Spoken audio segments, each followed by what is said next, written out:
In the heart of Chicago's bustling West Loop, where skyscrapers pierce the foggy skyline like silver needles, I led a double life that would make any spy-thrilling novelist envious.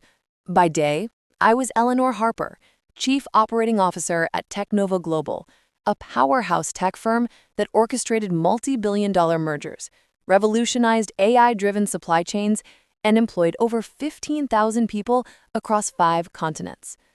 My office on the 45th floor of the Willis Tower overlooked Lake Michigan, a view that symbolized the vast empire I'd built from scratch. My monthly salary? A cool $40,000, not counting bonuses that could double it in a good quarter.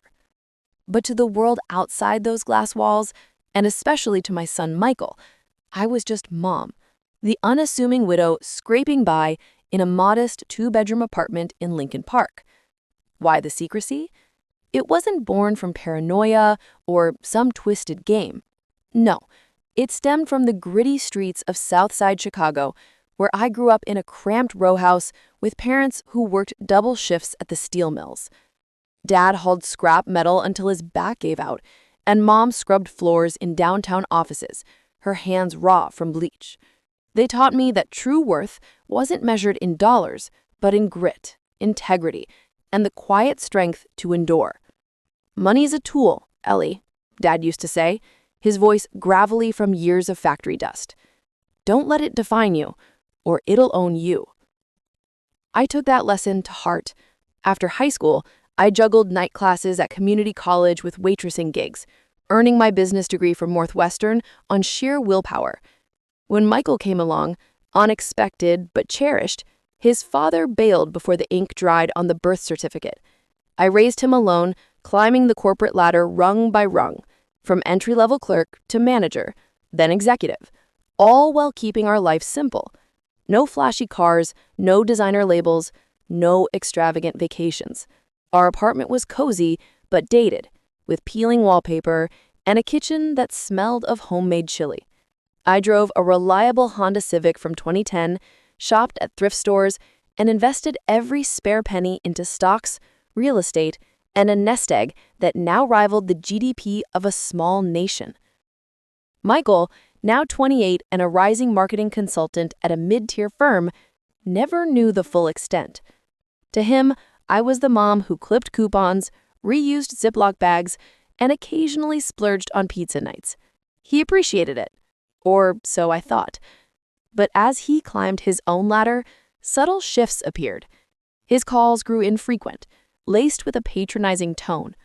"Mom, you should really upgrade that phone. It's ancient." Or, "Let me send you some money for groceries. I know things are tight." It hurt, but I let it slide. After all, I'd raised him to be independent, not entitled.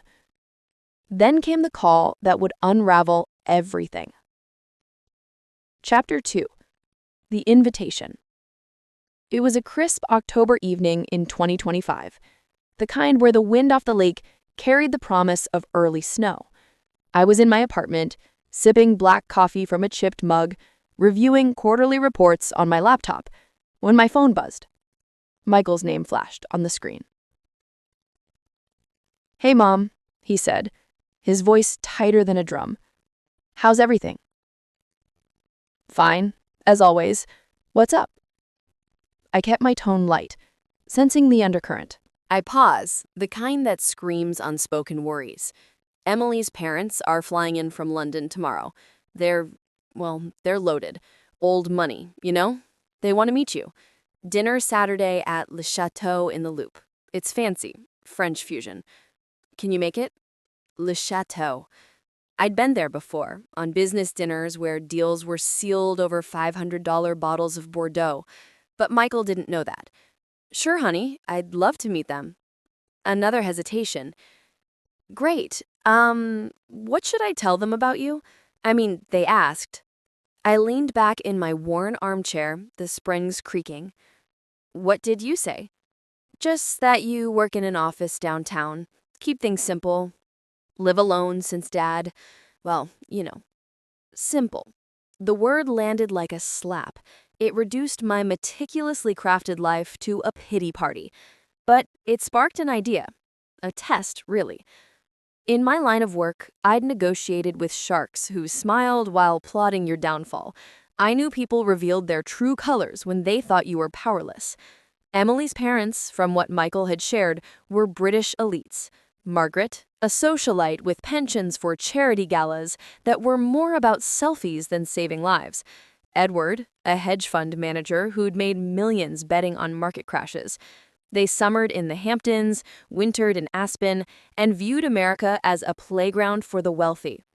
"Tell them whatever you want," I said casually. "I'll be there." After hanging up, I stared at the city lights twinkling through my window. A plan coalesced. If they expected a downtrodden working-class mom, I'd deliver. Not out of malice, but curiosity. How would they treat someone they deemed inferior? Would they show kindness or condescension? And Michael, would he defend me or shrink away? I spent the next day preparing. From my closet's back corner, I pulled a faded floral dress from Goodwill, $5 on sale, with the hem that frayed just enough to look authentic. Scuffed flats from Payless, a tattered canvas tote I'd use for groceries. No makeup, hair in a messy bun. I practice in the mirror. Timid posture, downcast eyes, a soft voice laced with uncertainty. It felt like stepping into a role, but one rooted in my past. This was the Eleanor from 30 years ago, before the boardrooms and bonuses. As Saturday approached, suspense built in my chest. What if they were genuine? What if Michael saw through it? But deep down, I suspected the evening would expose fractures I couldn't ignore. Chapter 3. Arrival at the Lion's Den. Le Chateau loomed on Michigan Avenue, its facade a blend of modern glass and old-world elegance, illuminated by soft golden lights. Valets in crisp uniforms whisked away luxury cars, Mercedes, BMWs, even a Tesla Model S. I arrived via the L train, walking the last block in the chill wind, my tote slung over my shoulder like a badge of humility. Inside, the air hummed with clinking crystal and murmured conversations. Crystal chandeliers cast a warm glow over white linen tables, and the scent of truffle oil mingled with expensive perfumes. Michael spotted me first, waving from a corner booth. He looked sharp in a tailored suit, but his smile faltered as he took in my outfit. "Mom," he said, hugging me awkwardly, "you look comfortable." Emily stood beside him, a vision in a sleek black cocktail dress from Chanel, her blonde hair cascading in perfect waves. She was 26, with the poise of someone raised in privilege. Private schools in London, summers in the Cotswolds, a degree from Oxford in international relations. "Eleanor, so lovely to finally meet you," she said, air kissing my cheeks with the enthusiasm of greeting a distant aunt. Her parents rose as we approached. Margaret, mid-50s, exuded refined arrogance. Pearl earrings, a diamond necklace that caught the light like stars, and a silk gown that screamed couture. Edward, her match in every way, sported a bespoke suit from Savile Row, a Rolex Submariner glinting on his wrist, and a salt and pepper beard trimmed to perfection. "Eleanor," Margaret purred, extending a manicured hand for a limp shake. "We've heard so much about you."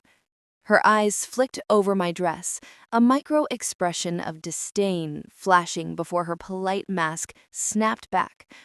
"Charmed," Edward added, his grip firm but brief, as if touching me might soil his cufflinks. We sat, me at the end like an afterthought. The waiter distributed menus. Leather-bound tomes in French, with no prices listed. Perfect for the elite who didn't care about cost. As they chatted, I observed silently, building the tension in my mind like a coiled spring. Margaret regaled us with tales of their latest escapade, a private yacht charter in the Mediterranean, rubbing shoulders with minor royals. "The views from Capri are divine," she said, sipping Perrier. "Have you ever been, Eleanor?" I shook my head meekly. "No, ma'am. Furthest I've gone is Wisconsin for a family reunion." A chuckle from Edward. "Quaint. America has its charms, I suppose." When the waiter returned, I feigned confusion. I don't read French. What's escargot? Margaret leaned in with a patronizing smile. Snails, dear. Perhaps something simpler for you. The chicken salad is light and uncomplicated. I nodded gratefully, but inside, my pulse quickened. The game was on. The appetizers arrived, foie gras for them, a basic green salad for me. As forks clinked, the conversation turned to their opulent lives. Edward boasted about his hedge fund's latest coup, shorting a tech stock that tanked after a data breach. Timing is everything, he said, swirling his $300 Cabernet. You have to know when to strike. Margaret chimed in about Emily's upbringing. We spared no expense. Boarding school in Switzerland, then Oxford. She speaks French, Spanish, and a bit of Mandarin. And you, Eleanor? What line of work are you in? I fidgeted with my napkin. Just office stuff. Filing, answering phones, nothing fancy. How admirable, Margaret said, her tone laced with faux sympathy. In this economy, any job is a blessing. Chicago's cost of living must be brutal on a modest salary. Michael shifted uncomfortably, but said nothing. Emily glanced at him, then back to her plate. The entrees followed. Wagyu beef for Edward, lobster thermidor for Margaret, seared scallops for Emily and Michael. My simple chicken arrived overcooked, but I ate without complaint. Tell us about your home, Edward probed, his eyes sharp. Lincoln Park, right? Charming neighborhood, but I hear it's getting pricey. It's okay, I murmured. Rent's gone up, but I manage. Margaret sighed dramatically. It must be so hard, raising a child alone. We always ensured Emily had the best. Tutors, travel, connections. Did you have help for Michael? Family, perhaps? No, I said softly. Just me. Poor thing, she cooed. Well, if there's anything we can do, we're family now, after all.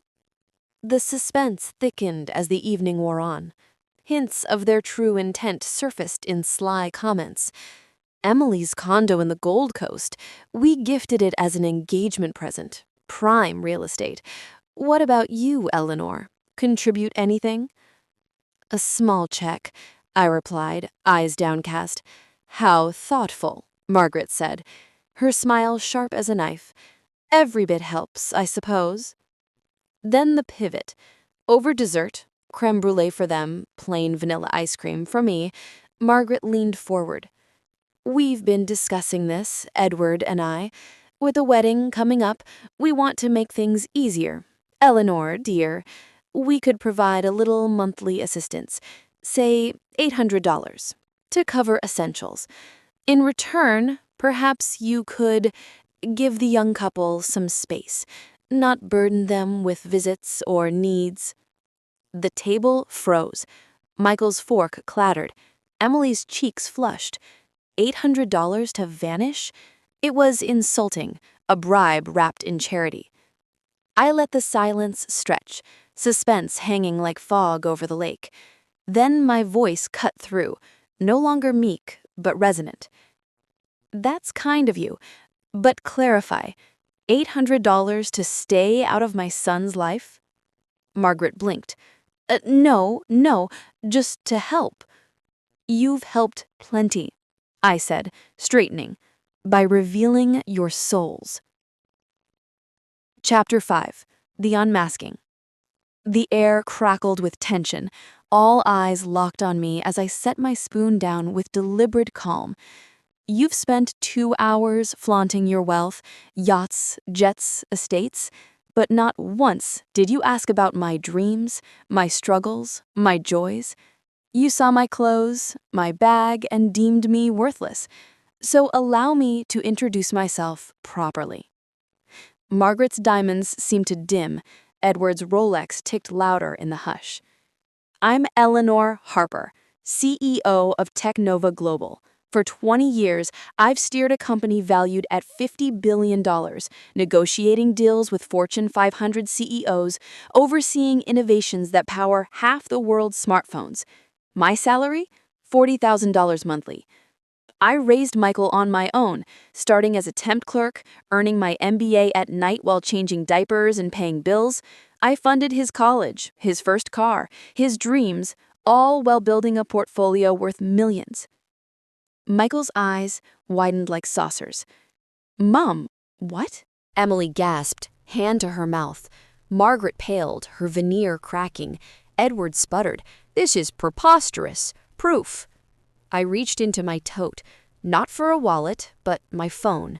With a few taps, I pulled up my LinkedIn profile, Technova's executive page, even a recent Forbes article mentioning my role in a landmark acquisition. I slid it across the table. As they scrolled, disbelief morphed to horror. "Why the charade?" Margaret demanded, voice shrill. "No charade," I countered. "I live simply by choice. Wealth is freedom, not a weapon. I came tonight to test you, to see if you'd respect a simple woman. You failed. You sneered, patronized, and tried to buy me off." Edward's face reddened. "We were being generous." "Generous?" I laughed softly. "You saw a pauper and offered crumbs to erase her. That's not generosity, that's arrogance." I produced my black titanium Amex card from the tote's hidden pocket. Unlimited. "Settle the bill. $1,500, I'd wager. Call it tuition in humility." The waiter processed it swiftly. "Thank you, Miss Harper." As he left, Edward fumbled for his wallet, but his card declined. Once, twice. A glitch, he claimed, but the irony hung heavy.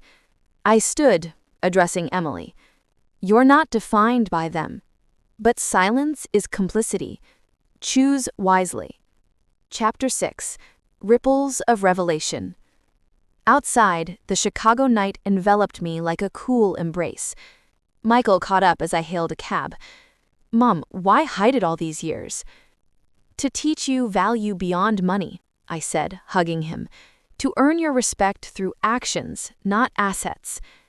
Tears welled in his eyes. "I'm sorry. I should have defended you." "Learn from it," I advised. "Set boundaries. Build a life on truth." The cab driver, a grizzled veteran named Joe with a Bears cap, glanced back. "Family drama?" I shared snippets, and he chuckled. "That sounds like you dropped a truth bomb. Those types? All flash, no substance. You're the MVP." At home, I unwound with chamomile tea, the apartment's familiarity soothing. My phone lit up. "Emily." I'm mortified. I froze. "Can we meet? I want to make this right." I pondered, replying the next day. We met at a neutral coffee shop in Wrigleyville. Emily arrived sans makeup, vulnerable. My parents raised me to value status, but tonight opened my eyes. I love Michael, not his background. I'll stand up to them. Michael joined, and together they confronted Margaret and Edward via video call. The Brits raged, accusations of deceit, threats to withdraw support, but when Emily threatened no contact, they relented, offering stilted apologies. In the weeks that followed, our family dynamic shifted. Michael visited more, asking about my career with genuine interest. We bonded over stories I'd long buried, late-night study sessions, breakthrough deals, the thrill of outmaneuvering rivals. Emily integrated, helping with simple chores, learning humility. I didn't change my lifestyle drastically, a new handbag here, a weekend getaway there, but the veil lifted. No more hiding.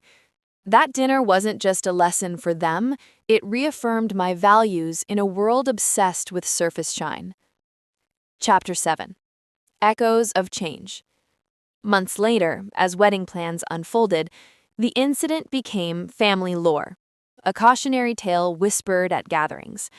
Margaret and Edward attended the ceremony in a subdued manner, their arrogance tempered. Edward even sought my advice on tech investments. a grudging respect emerging. Michael thrived, promoted at work, crediting my influence. You taught me resilience, Mom, not just with words, but by example. Evalie blossomed too, volunteering at local shelters, shedding her entitled shell. That night was a wake-up call, she confided. I saw how ugly judgment can be. As for me, I continued at Tech Nova, but with a lighter heart. Chicago's streets felt brighter, my apartment warmer. Wealth was my tool, but humility my anchor. In a city of dreamers and doers, I'd proven that true power whispers, while arrogance shouts, and inevitably falls silent. The end? Not quite. Life's lessons evolve, but that evening's suspense, revelation, and redemption etched a permanent mark. A reminder, in America's melting pot, where fortunes rise and fall like the stock market, character endures. And sometimes the simplest facade hides the mightiest truth.